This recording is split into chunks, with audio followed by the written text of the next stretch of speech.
Hello, how's it going? Today on the channel, we'll be doing something a little different. I realize I say this most weeks, but this time I'll be offering some visuals, some stillness, and some quiet to invite in the process of integration. One of the most important practices that I've found for integration has been dance. The movement that I share with you is so sacred and intimate and raw for me because this was the first time since my knee injury that I felt like I was able to improvise, to let go, to truly be safe and in flow.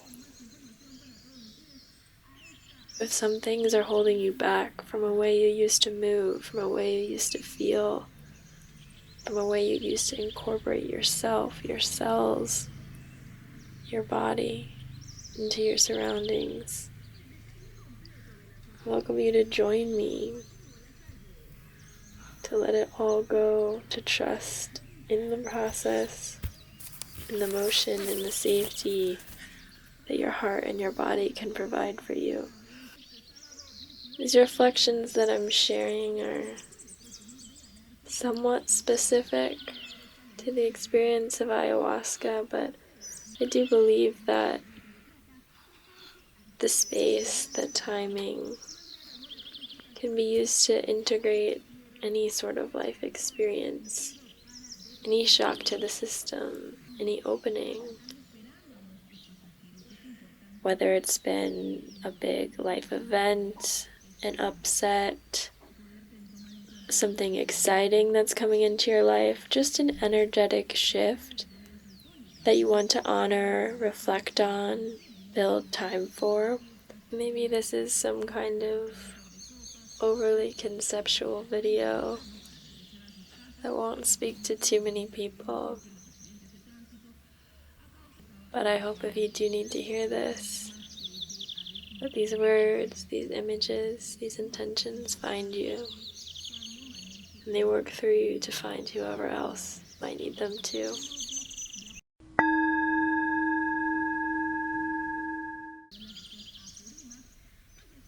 The near interconnectedness of my body, the air around it, and each individual particle that we're really only pretending are separate.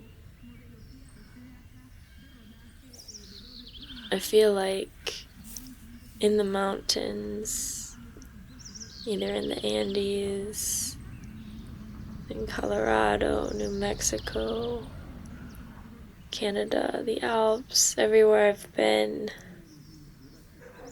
there is something about having this access to the sky, this temperamentalness of the weather,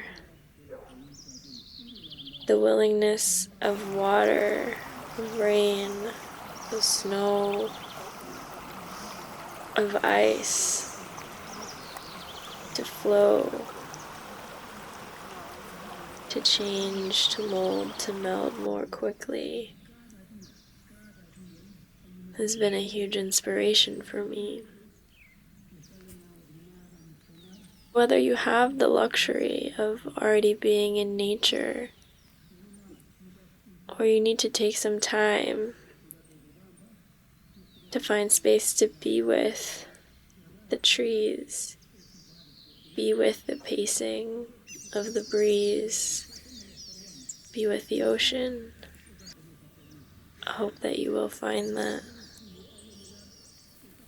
I've learned that many self-care practices are so vital to my process of integration. Treating myself to massage, to body work, to purifying my air, my aura, in a sauna, in a salt cave, even just lying within the sun's rays can all be a beautiful way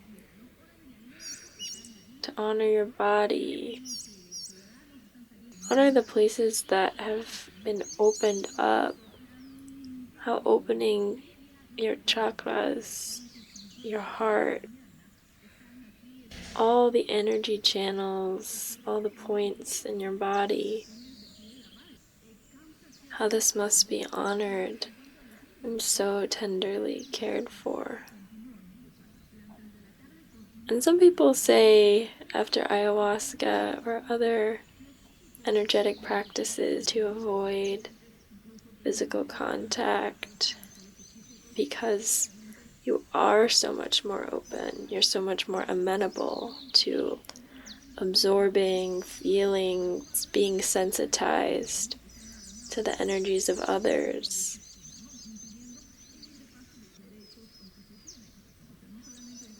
So invite true discernment into your space, into what your body, your soul is ready to let in.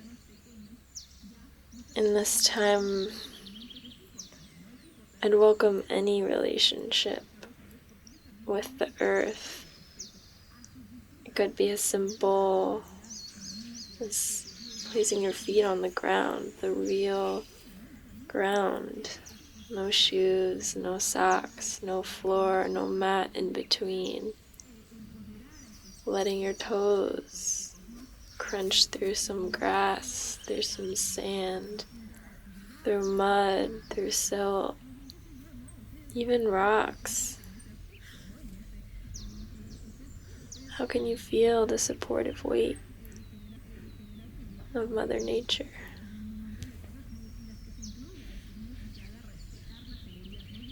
How can you embrace other frequencies? The pulse of life coming through to you as music, as joy, as the feeling of the ability to play music. I know I convinced myself that I would learn the guitar in one day.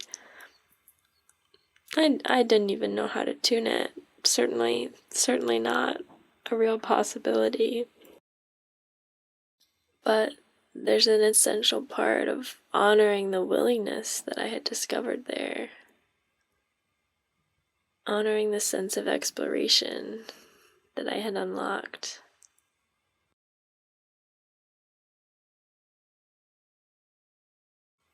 I needed a lot of time alone, in true quiet and stillness after my ceremony.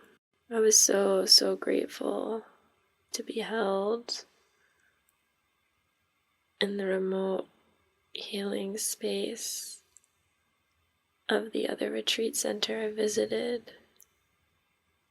There were a few other programs going on, but often I felt like I had the whole place to myself. And what a magical sensation to read what I wanted, when I wanted, to have all my meals provided for, to trust in the nourishment that I could find in these meals, and the intention of the people preparing them.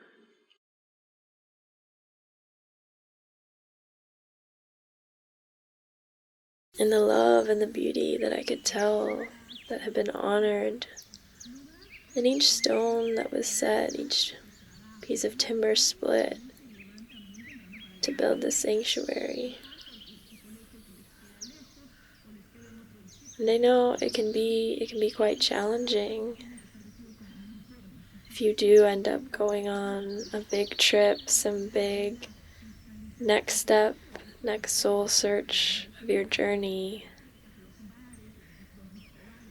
I really encourage leaving space, leaving time on either end to truly process before jumping back into reality, jumping back into quote unquote your life, quote unquote your reality. That's when the true integration process starts. That's when the real ceremony starts. When you do have to go back. When you get to face each day in remembrance of what you learned, of what was revealed to you, of what you can never forget, what you can never come back from.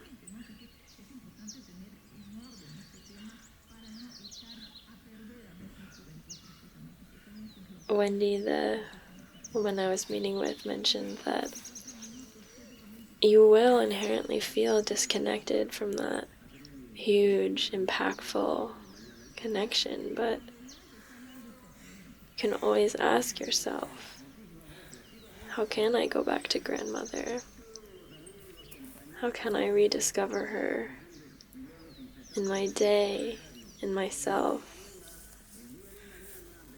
Maybe it's as silly as deeply, truly listening to music, going out dancing with friends, staying in.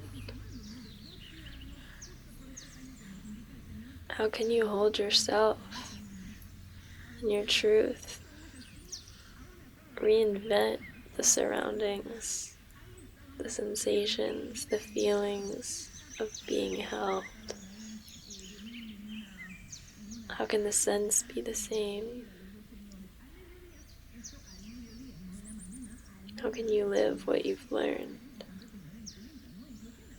And the sooner you make space for that, the more intentionally you enter into meditation, into prayer, into a regulated communal state.